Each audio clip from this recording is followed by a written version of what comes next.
Let's solve exponential equations algebraically.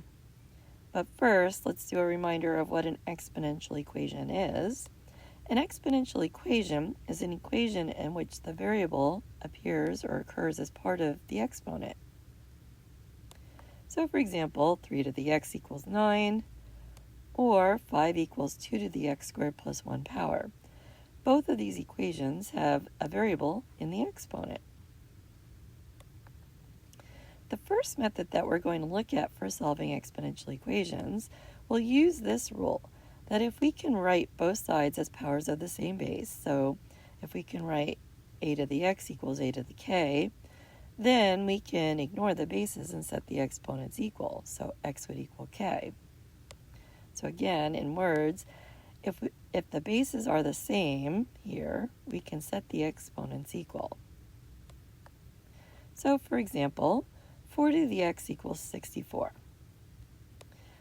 So we want to write both sides as powers of the same base. Can I write 64 as a power of 4? Yes. 64 is 4 to the third power. So I can write 4 to the x equals 4 to the third power. Now, since we've written both sides as powers of the same base, we can ignore the base and set the exponents equal. So I can set x equal to 3, and here there's no need to solve any further. That's my solution. Our second example is 2 to the x minus 3 power equals 1 over 32. Can I write 1 over 32 as a power of 2? Yes, it's 2 to the negative 5th power. So I can write 2 to the x minus 3 equals 2 to the negative 5th power. Now that both sides are written as powers of 2, I can set the exponents equal. So x minus 3 equals negative 5. And to solve for x, we'll add 3 to both sides, and x is equal to negative 2.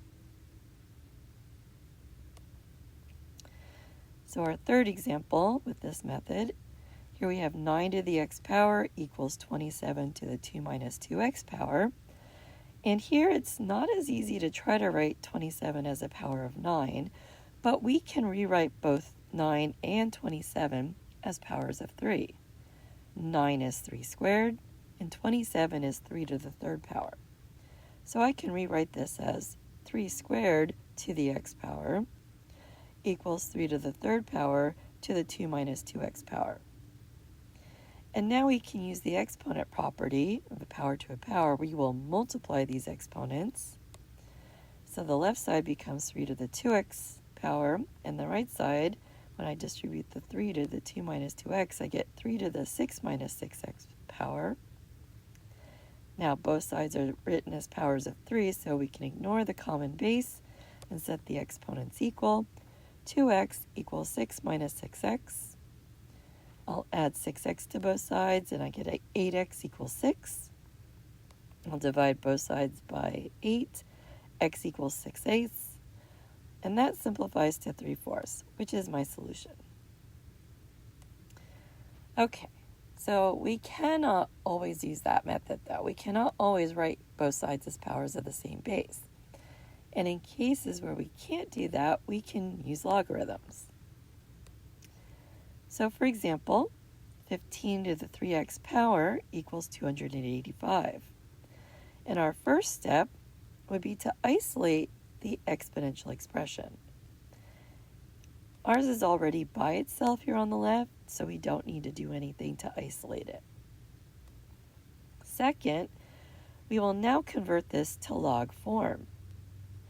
Doing that, we get log base 15 of 285 equals 3x.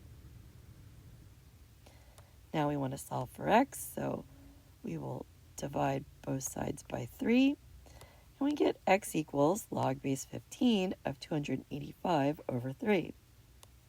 This is considered my exact solution or my exact answer, but I could calculate an approximate answer using a calculator.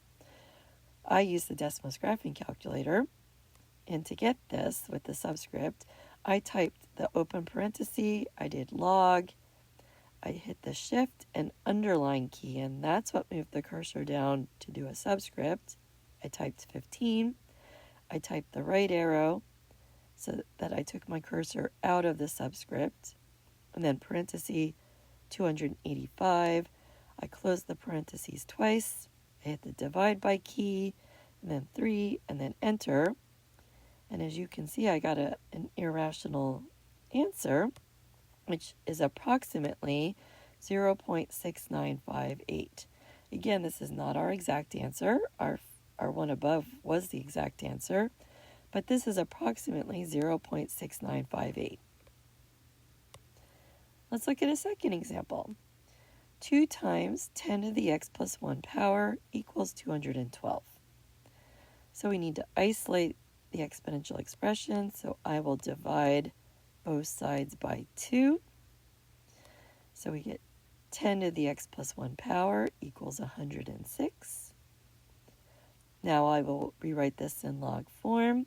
So log base 10, which is the common log, or log of 106, equals x plus 1. To get x by itself, I will subtract 1. So x equals the log of 106 minus 1. This is my exact solution. Now be careful, because we would not subtract 1 from 106. This would not be the log of 105. We would take the log of 106, take that answer, and then subtract 1. And in my calculator, it says this is approximately equal to 1.0253. Let's look at a third example. 3 times e to the 4x power equals 25. So again, let's isolate the exponential expression. I will divide both sides by 3. So we have e to the 4x power equals 25 thirds. Now we'll put it in log form. Remember, log base e is the natural log, or ln. So ln of 25 thirds equals 4x. Get x by itself by dividing both sides by 4. And x equals the natural log of 25 thirds, all divided by 4. That's my exact solution, or this is approximately equal to 0.5301. Let's look at one more example. 3 to the x plus 5 equals 40. So to isolate our exponential expression, I will subtract 5 from both sides. And we get 3 to the x equals 35. And now I will rewrite this in log form as the log base 3 of 35 equals x. So that's my exact solution, or it's approximately equal to 3.2362.